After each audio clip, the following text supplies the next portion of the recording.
Mezzo-soprano, improviser, lover of Dvořák, it would be nearly impossible to put Bella Adamova into a box.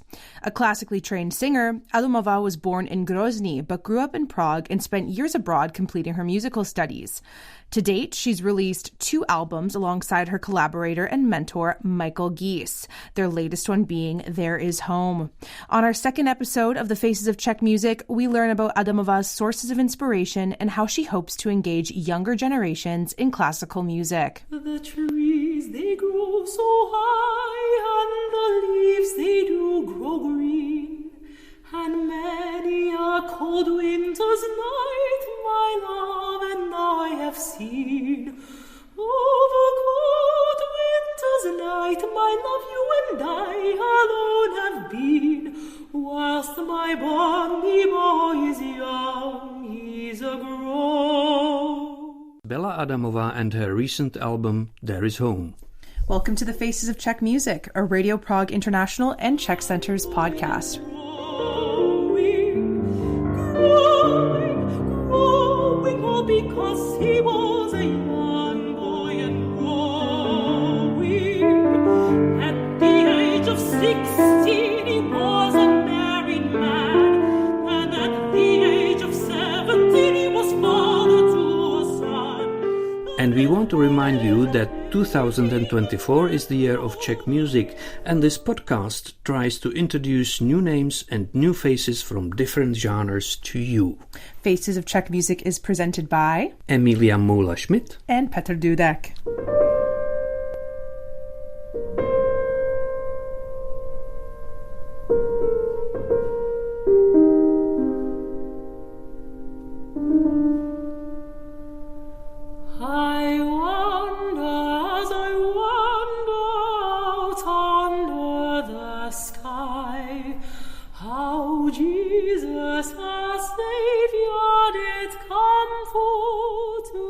As you may have guessed, the new face today is a singer, Bella Adamova. Thank you for having me. Bella, you were born in Chechnya but spent rather short time there. The place where you grew up and still live in is Prague. Did your Chechen origin influence you musically? That's a very interesting question. I mean, I obviously grew up hearing our national music. My dad would always play it in the car. And actually, I think perhaps more so because I grew up here, it was important for my dad to instill some of our national identity in us so we don't forget where we come from and our roots. But I actually grew up mostly listening to hip-hop, R&B, jazz, a little bit of classical music, but mostly just what I played on the piano or on the flute. And then I started listening to classical music more when I was in my late teens. Wow. And going back to your family, your grandparents, are they still in Chechnya and are they musicians too? I don't have any musicians in my family, actually. But one of my grandmothers, she lives in Chechnya. She's a historian. I think she's the deputy head of the archive there. Wow. So strong family roots of the country still. Yes. Speaking about your family, you have 6 brothers and sisters, if I'm not mistaken. Yes. What is it like to come from such a big family? Are your brothers and sisters your fans, for example? Some of them, others, but most of my childhood, they would just ask me to shut up, please. It's very chaotic. It's very loud. And I think you'd be surprised to know that I'm not necessarily the loudest one at home, actually. Are they musical, brothers and sisters? I think they're all musical. None of them are musicians, but most of them, or actually all of them, play an instrument at least to some degree. So you would sing and play together in a family? No. I mean, when my little brother learned to play the piano, I taught him to play Secret from Frank Ocean because it has like repeating chords. So he would play it and I would sing over it. He's like much younger than me. He's 12. So maybe when he was 7 or 8. But I don't know. No, never together. Not really. Do your brothers and sisters attend your concerts? Sometimes. Lately they started to, because before, I mean, actually I didn't really have many concerts until a few years ago, to be honest.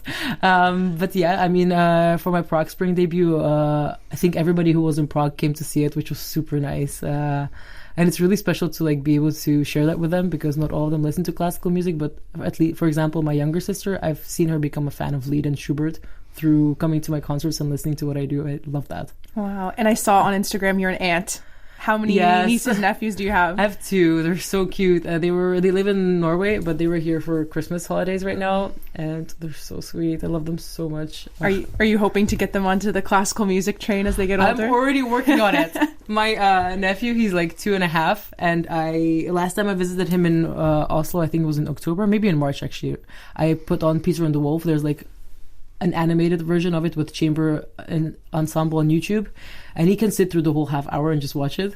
And he's really musical, and he walks around the house singing da da da da da da da da da da with this like cute little voice. And so my goal for him is to become a nepo baby. I'll make him a conductor. So you're the cool amp, but make it classical music version. I love it. By the way, what was the first piece of music that you remember that had a profound impact on you? Classical or any? Any. In childhood. Just thinking about it. A song? Because you can't just remember the first thing, right? It's but maybe what made me really truly fall in love with classical music is The Rite of Spring. Mm-hmm. Because I played classical music since I was 6. You know, I went through the whole Zuzka system, the Czech music school system. And but I had this fantastic music teacher in my high school, Tony Ackerman, who is a guitarist. Maybe you've heard of him. Mm-hmm. And he played the Rite of Spring for us, and I was like, oh my god, classical music is so exciting. It can be so different, because I was never that interested in Bach or Mozart or Handel when I was younger. And then, I mean, I love it now, but my gateway drug was Stravinsky. But quite interestingly, if I'm not wrong, you did not study music, say, professionally at school until you graduated, and you dedicated to the music abroad. You went abroad to study music, is that right? Where did you study? I went to London first. I studied at Trinity Lab and Conservatoire of Music and Dance, which is an interesting school actually. Very different from the other 3 institutions in London. And then I went to Cologne in Germany, where I studied my master's degree in singing. And that's where I met Michael Gees, my collaborator now, who taught me how to improvise also. And then I studied free improvisation in Basel, in Switzerland. Wow. So you've lived abroad quite a bit. You live in Prague now. Yes. So where is home for you? Is home one place, or is home many places? It's a really very, very complex question that I don't really have the answer to. Actually, I dedicated my whole last album to it. Shameless plug. Which is called There Is Home, whilst we're at it. I've really struggled with this question so much because I grew up in the Czech Republic, but I wasn't Czech. And Czech society is... I don't necessarily want to use the word xenophobic. There are historical reasons for the way that it is actually, I think. I love Czech Republic, and I don't like to speak badly about it ever. And I'm fiercely kind of protective of it when people start speaking about it badly, even if it's like reasonable. It's very strange. Let's skip it. I love this place because this place welcomed me and my family when we didn't have any other place to go to. But I still cannot say that I'm fully Czech, because in the Czech Republic, saying that you're Czech means that your ancestors are Czech. It's not like saying I am American or I am British. Could you live somewhere else than in Prague? I know that you were at some stage of your life quite interested in French culture, for example. Could you live in Paris? I lived in Bordeaux for 6 months before the pandemic started. And I realized that I could never live in France because of the bureaucratic cycle of hell that happens there. But I love it. I love French culture. I mean, I would love to live in Copenhagen or in Hamburg if it wasn't that cold. Oh, Copenhagen is a great city. I cannot deal with the cold. I can't. Are you a biker? Because then you would thrive in Copenhagen. I am not. But it's so beautiful and everyone's so stylish there. Yes. And it feels like a very close future. I don't know if that's like a good way to put it. And they have the most beautiful art museum, the Louisiana Art Museum. Yes. You'd fit right in Copenhagen in your suits. Love it there. Thank you. The power suits. They look great. If you compare the school systems, and I mean music school systems, what are the advantage in studying music abroad in comparison to Czech schools of music? Well, I mean, I don't have the experience of Czech music schools. With the exception of Zuzka. Zuzka, yes. Well, the Zuzka system is so special. I think it's something that we really need to safeguard, because I remember moving to London when I was 18 and finding out everybody has to pay for music lessons if they want to have them there. I mean, most people. I know that in some primary schools or in some grammar schools, like, music teachers come into the school and teach kids there as a part of the schooling. But actually, it's a very privileged thing to have access to in England. And you can tell by the kind of people who get to study it later in college or in university level, because, I mean, what I was also super surprised by when I moved to London was how classist it still is. And you really see it's mostly upper class people who are studying there. So it's much more equal here, I think. But the other thing about studying abroad, I love seeing the different perspectives of the different musical cultures in the different countries. I mean, I learned so much in England about chamber music and about art song, and they have their specific style and their specific taste. And then I moved to Germany and I learned so much from them. And then I learned even more, like, from Switzerland. And yeah, I really love being able to kind of, like, sample a little bit from everywhere and try to take the best out of it. Yeah, absolutely. I can imagine. And do you feel like, I thought it was interesting what you said about, like, the classist system and not everybody having access. Do you think it's something that is taken for granted here in the Czech Republic, that there is so much access for most people? Absolutely. I mean, yeah, because I took it for granted. I was like, obviously everybody has a Zushka in every country, right? And then you're like, oh wait, no, they don't. Even Germany doesn't really, which also surprised me. Were there any important teachers or mentors in your education who really shaped you or helped you grow as an artist? That's so hard to say, because I think every single person who taught me has had such a big impact on me, actually. So it seems really unfair to single out a few people. But I already mentioned, I think, Tony Ackerman, who was my high school music teacher. He really taught me to love music in a different way and like look at it more deeply. My singing teacher in London, Linton Atkinson, was somebody who really taught me about artistry and not just about singing. He could be really moved by you in a lesson, and he taught me, how to really not just care about the singing, but about the music and the whole piece of it. Then obviously Michael Gaze, who taught me to improvise, and if I didn't know him, I would have quit by now. I had really a lot of crisis points when I was studying, and it just wasn't working out. I couldn't figure my technique out. I didn't have the right singing teachers at that moment. And I couldn't find my place in it. And Michael is such an extraordinary musician with a completely different view of what it is that we do. Like, through him is that I learned how to authentically interpret classical music without just copying or doing the thing that you're supposed to do. Mm-hmm. That's an interesting word, authentic. Is that something that's taken you a little bit of time to reach the point where you can say, I feel like I'm being my authentic, true artistic self? I mean, I still don't know if I can say this every day, Every single time I do a concert where I focused more on technique rather than on communicating, I'm always so disappointed with myself. I'm like, ugh. And I know that the audience can feel it. I see the difference in their reaction to the performances when I've really didn't care about the singing as much as I cared about giving it. Mm-hmm. Like I sang in České Budějovice a few days ago, and I think I focused on technique a bit too much. I don't know if it was the audience themselves, if they're not that so don't get so easily excited, but yeah. Before we listen to one of your songs, I would like to ask one specific question. Are you a mezzo-soprano or an alto?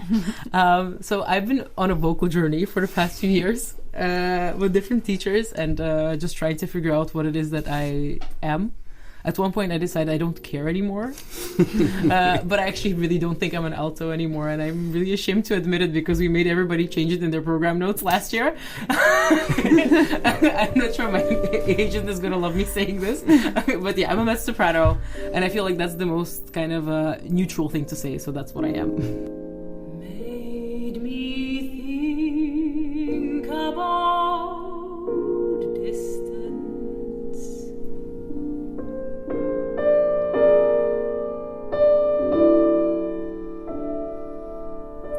Another flight, I'm closer.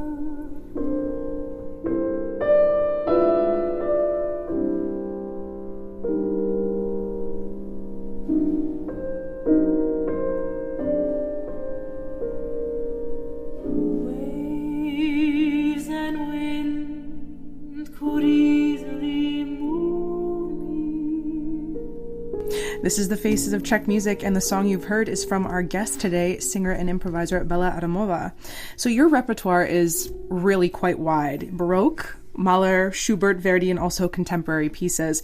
But do you have a preference of one category you like to sing more than the others? If I really had to choose, it would be 20th century. Yeah, because as I said, I fell in love with Stravinsky, and I don't think that kind of love left me ever. I mean, because for example, I'm doing this recital in March on Theresienstadt composers, and that time of music for me is so exciting because, I mean, it starts, I guess, with the beginning of the 20th century, where you still have this battle between atonal and tonality, and I really love the Spannung. How do you say it in English? The tension that creates. And yeah, and so many of the texts that they use there are also quite contemporary and modern, and I really like working with that as well. Not just romantic text, that we're so used to. You're not only a singer, you are also an improviser.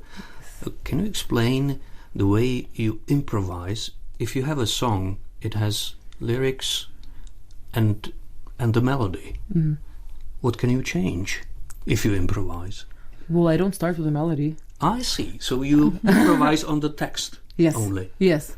Sometimes even without the text, but lately it's mostly been on text. So I'll take a poem, and I'm usually only doing it with Michael these days, but Michael will read the poem and we talk about it, and then we just try stuff out. Sometimes he starts, sometimes I start, and then we see what happens. Honestly, people don't believe us that it's not pre-composed. We don't have a plan usually. It's the text that dictates what's going to happen, and sometimes I will repeat one line 50 times. And that's the structure of the piece, and sometimes I will just go through the poem once if there's more text. Well, you said you liked hip-hop, so maybe that's the freestyle element. Well, I mean, no, because I grew up going to a choir in school which sang jazz and world music and soul. And so I didn't learn to sing by reading music. I learned to sing by ear, basically, and then I would repeat. And I would walk around the house and harmonize with the R&B songs that I would listen to. And so I think that really trained my ear a lot.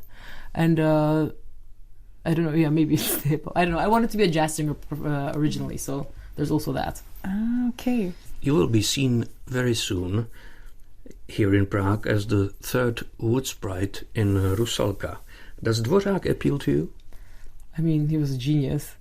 I love his music. It's not something I naturally gravitate to first, I guess, but you can't deny how amazing the things that he wrote were, and so inspired. And I especially love Rusalka. I already sang the role in a German theater a few years ago, and I don't know, it makes me cry every single time.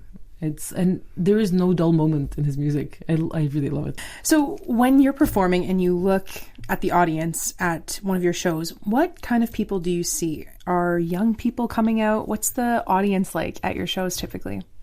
Actually, well, it's interesting. I don't look at the audience so often, but not that many young people, unfortunately. I'd love it to be more. Is that something that you find difficult just within the genre that you're working in, even though it's quite broad, that it's a little bit harder to connect with younger I don't audiences? think it's a genre problem necessarily. I think it's an education problem, firstly. Secondly, I mean, I talk about this a lot recently, and I just think we have bad rep. I think we need better marketing. I think we need better PR, honestly. And I heard this woman who specializes on the business side of classical music recently on Instagram say this thing about, different concert series. They focus so much on changing repertoire to appeal to audiences, but it's completely different things that we should be changing. We should always strive to make the best music and the highest highest quality, and also exciting programs. As I said, I got excited about classical music through Stravinsky, so I don't think putting on another Carmen is necessarily the way to go. I don't think playing Beethoven's 9th Symphony every single New Year's Eve is the way to go, actually. I think maybe that's also a mistake, to dumb it down. I think we need to communicate to our audiences more clearly. I think we need to collaborate with people who are contemporaries. Work with fashion designers, work with other artists that other people listen to. Get it out there, make it approachable. Let people bring a drink to our concert, let them sit on the floor. We did this with the Music is Festival this last year. I don't know. I think it's about communicating our art more clearly and more accessibly. Let people know what the dress code is for the concert, for example. A lot of people say that they really struggle with that when I ask them. They're like, I don't know what to wear. What am I supposed to do? I'm like, just wear like, I don't know, just don't wear sweats and you're probably fine. And yeah, I think it's more about outreach. Mm-hmm. I'm even guilty of that. Like thinking about classical music, I go, okay, black tie. Right. Okay, I'm probably not classy enough to be there. But I love to glam it up when I go to the concert. This is what I enjoy doing. Mm-hmm. And I think, for example, we could invite the fashionistas and tell them, hey, you have a reason to wear your like nice dress that you just bought that you don't know where to wear. Mm-hmm. Come to our concert. We'll have a little like Instagram corner for you where you can take a picture. Like, let people take a video of the concert. Why not? Let them take photos. Let them encourage them to share it on social media. Like, I live on social media. Mm-hmm. I don't think it's an old art form. I get the most excited listening to classical music. Wow. You have performed at various festivals, at different places, different stages. Do you have a favorite stage to perform at? A favorite town? Location? Acoustically, the best stage I've ever sang at, and it was just a competition. I didn't perform there like as an invited guest in that sense. It was Wigmore Hall. That's my dream. I really would love to have a recital there one day, because when I was studying in London, I would go to recitals there like every month. And by the way, they have tickets for free for a certain age range if you subscribe to their program. And so that I find incredible. And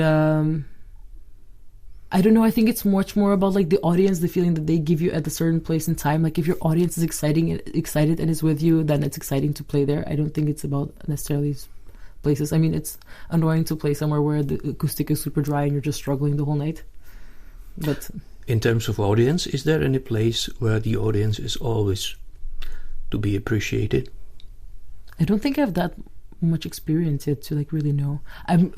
But I sang at Heidelberger Frühling in June for the first time. That was a dream come true. I had like a 20-minute little block there where I sang. And the audience there really is taught to love lead. And it was like a really and everyone was excited, you know. That was really cool. The vibes, I'm sure, from the audience are so important for you. Totally. Like, it must give you so much back in return as well. Well, they're part of the performance. How so? Well, what they give me is what I can give them back. If they don't give me anything, I also cannot give them that much. If they're close to me, like, how am I supposed to open my soul to them? Because it's really ideally what I try to do when I feel like they're judging me. Versus if they're excited to come and hear us, you know? Got you.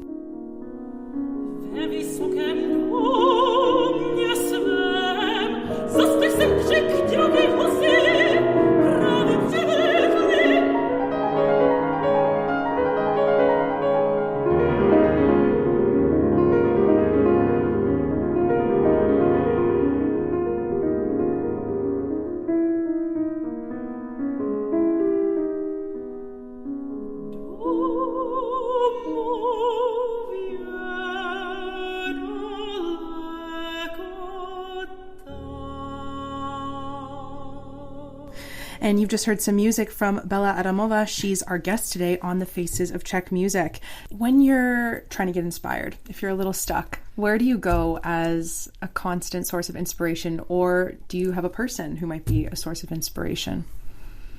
Right now I feel a little stuck, so I don't really know what to tell you, because I've been working so much and I've been doing other things, and I think the most important thing for inspiration is boredom, they say. That's what they tell also parents, to let your kids be bored, actually. Yeah, and I just think I'm so, like, I don't know, I feel like my life is just so saturated with things right now. It's really hard to find inspiration, and I always find inspiration in heartbreak, which is such a cliche, but when I've been heartbroken, that's when I wrote the most poetry. So, like, I write in my free time, but I wouldn't call myself a writer by any means. I also, like, I'm inspired, obviously, by what I see around me. For example, our Prague Spring recital that we created, it was very much inspired by the war in Ukraine and, like, my reaction to it, and just seeing so much cruelty around and, like, not knowing what to do with that feeling. Just this sense of, like, helplessness, actually, and powerlessness. So I guess I'm just mostly inspired by what happens to me in my life. Which language do you write in when you write? English. That's my best language. I don't... I make mistakes. You don't trust your Czech? I'm embarrassed by it. I've written some things in Czech, but I'm always like, is there a mistake here? Is that how you say it? Because I think it's because I haven't lived... I moved away from Czech Republic when I was 18, and most of my childhood I went to an international school. So, yeah, I've always felt very insecure about my Czech. It's gotten much better since I came back after the pandemic and have had to write things in Czech and write emails in Czech because I work here mostly now. So it's getting better, but And I read usually novels in Czech, actually, more than in English. So that's the weird thing about that. What's your favorite novel in Czech? But I read it in English. but it's Kundera's Kniha smíchu a zapomnění and the Book of Laughter and Forgetting. Okay. Oh, that's such a special book. I finished reading it and I couldn't let go of the feeling it gave me. I can't even tell you what it is that I liked about it so much. It just made me feel something really powerful. I don't know. Our guest today was Bella Adamova. Thank you for coming in today. It was a pleasure. Faces of Czech Music is a Radio Prague International and Czech Centers podcast. Presented by Emilia Mola-Schmidt and Petr Dudek. Thanks for listening and see you next episode. I wander as I wander out under the sky, how Jesus our Saviour did come for to die. The music you heard sampled in today's episode is from Bella Adamova and Michael Gies's 2023 album titled There Is Home, published by Supraphon. I wonder as I wonder